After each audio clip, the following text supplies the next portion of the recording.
మీకు తెలుసా తెలంగాణలో ఫేమస్ మక్కగుడాలు ఎట్లా చేయాలనో ఈ వీడియోలో చూడండి. మా సైడ్ బాగా ఫేమస్. చిన్న చిన్న పార్టీలకు, పెద్ద పెద్ద పార్టీలకి, ఇట్లా ఎవరైనా చుట్టాలు వచ్చినా, చైన్లు ఏమన్నా పనులైనా కంపల్సరీ ఇవి వేసి పంపిస్తారు. వాళ్ళకు ఖుషి ఇవి పెడితే. కొంచెం పని ఎక్కువే కానీ బాగుంటుంది టేస్ట్. ఇవి చేసుకోవడానికి ఎండిన మక్కలను నైటే నానబెట్టి పొద్దున ఇట్లా పోటు పెట్టుడు అంటారు. నానబెట్టిన మక్కలను వాటర్లోకి తీసేసి రోల్లో వేసి ఇట్లా పోటు పెడతారు. దానికి ఉన్న పొట్టు లాంటిది అంతా పోతుంది. తెలంగాణలో చాలా మందికి తెలుసు కానీ తెలియని వాళ్ళ కోసం చెప్తున్నాను. బాయికాడ ఏమైనా పనులు చేసినా, కైకిళ్ళకి పంపడానికైనా, ఇంట్లో ఏదైనా ఫంక్షన్ అయినా, పెద్ద ఫంక్షన్ అయినా, చిన్న ఫంక్షన్ అయినా, ఏ వీటికైనా మక్క గుడాలు కంపల్సరీ వేస్తారు. ఇవి వట్టిగానైనా తింటారు, నాన్ వెజ్తో కూడా తింటారు. మేము పోయిన ప్రతిసారి అడిగి మా అమ్మతోటి వేయించుకొని మరీ తింటాం.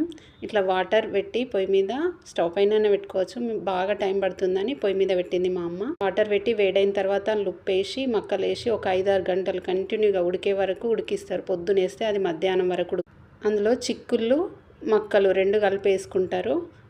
చిక్కుడు కాయలైన తర్వాత ఎండిన గింజలనే చిక్కుళ్ళు అంటారు. చిక్కుళ్ళు మక్కలు కలిపేసి ఉడకబెట్టిన తర్వాత అవి ఉడికిన తర్వాత వంపి ఇట్లా పోపు వేసుకుంటారు.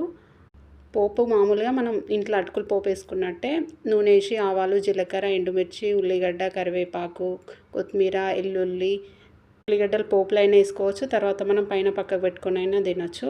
ఇట్లా అన్నీ గోలిన తర్వాత పసుపు, కారం, ఉప్పు అన్నీ వేసి అవిట్లని మక్కలు, చిక్కుళ్ళని కూడా వేసి మంచిగా ఫ్రై అయ్యేలాగా కాసేపు ఉంచి తర్వాత సర్వ్ చేసుకో. పిల్లల నుంచి ముసలోళ్ళ దాకా చాలా ఇష్టం. అందరి మంచిగా తింటారు, ఇష్టంగా అడిగి పెట్టించుకుంటారు. ఫంక్షన్లు అయినా ఏదైనా. మీకు ఇష్టమా మక్కగుడాలంటే కామెంట్ చేయండి. నాకైతే చాలా ఇష్టం. ఇంటికి వెళ్ళిన ప్రతిసారి అమ్మతో అడిగి చేపించుకొని తింటా. నాన్ వెజ్ లేకపోయినా వట్టిగా అయినా తినొచ్చు, చాలా బాగుంటాయి. ఉల్లిగడ్డ, నిమ్మరసం పిండుకొని తింటా.